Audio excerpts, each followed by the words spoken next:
नमस्कार, स्वागत है आपका NDTV Toyota Etios save India coast के खास अभियान में। और हम मौजूद हैं चेन्नई की इलियट्स बीच पर और खड़े हैं ठीक सामने एक टर्टल हैचरी के बाहर।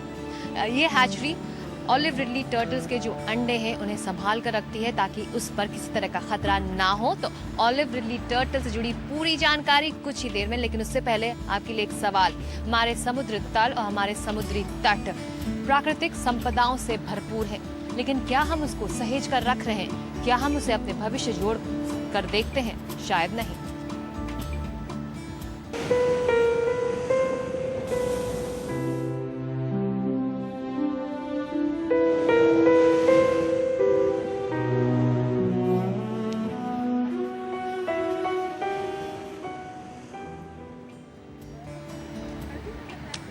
मन्नार की खाड़ी देश का एक बड़ा मरीन नेशनल पार्क है।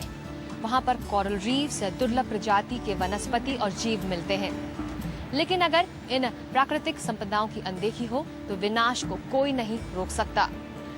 गल्फ ऑफ मन्नार में भी कुछ यही देखने को मिल रहा है। इसकी तटों पर लग रही इंडस्ट्रीज ने जैसे धीरे धीरे समुद्री तल और समुद्री तट को बर्बाद कर दिया है। और ये हम नहीं, वहाँ के स्थानीय मछुआरे और लोग कहते हैं।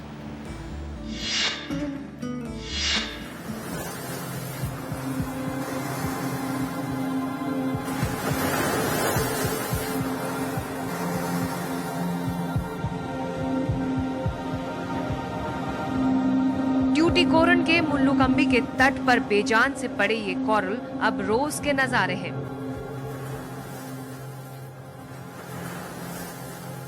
और यही मन्नार की खाड़ी के लिए खतरे की घंटी भी। 30 साल पहले तक इस इलाके के मोतियों की बड़ी मांग थी। इसे दुनिया का पर्ल बैंक कहा जाता था। मन्नार की खाड़ी में 3600 किस्म के जीव और वनस्पति पनप रहे हैं। ये एशिया का सबसे फलता फूलता समुद्री इलाका है। यहाँ पर 117 किस्म के मूंगे हैं, तो दुर्लभ सी क्यूकम्बर्स भी यही हैं। यहीं पर शार्क्स, डुगोंग्स यानी सी काउस, सी हॉर्स, समुद्री कछुए और डॉल्फिन का दिखाई देना आम बात है। अगर आप कन्याकुमारी से रामेश्वरम जाएंगे तो आपको बहुत सारी ऐसी इंडस्ट्रीज मिलेंगी जो अपने कारखानों का कचरा समुद्र में फेंक रही हैं, जिससे कोरल रीफ को नुकसान हो रहा है। सबसे ज्यादा ट्यूटिकोरिन का थर्मल पावर स्टेशन जो 1977 में शुरू हुआ था, वो सारा फ्लाई ऐश समुद्र में फेंकता है, जिससे 2 द्वीप पूरी तरह से तबाह हो चुके हैं।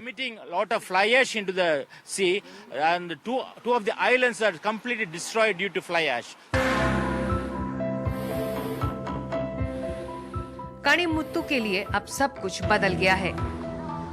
इनके पिता रोज इसी तरह समुद्र तल से मोती ढूंढ कर लाते थे और उसी से घर भी चलता था। अब तो दिन भर बिताने के बाद भी कणिमुत्तु को शंख भी आसानी से नहीं मिलते।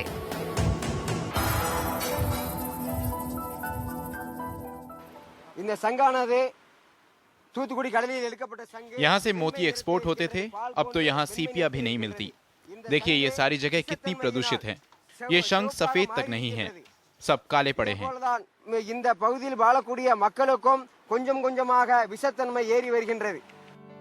जॉनसन हेयर आइलैंड की तबाही को भुला नहीं पाए हैं।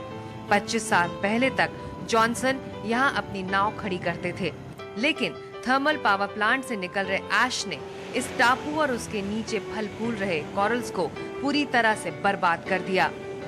जॉनसन बताते हैं कि अगर यहाँ 50 फीट तक खोदा जाए तो कोरल्स सबूत के तौर पर बाहर निकलेंगे। 1977 में थर्मल प्लांट बना है, तब से ये एरिया वहाँ से निकल रहे फ्लाई ऐश से ढक गया है, जिससे यहाँ तकरीबन 150 तरह की मछलियों की नस्ल खत्म हो गई है। NDTV's cricket app, Android and iPhone, fastest scorecard, special analysis, and much more. Download free. ndtv.com/apps.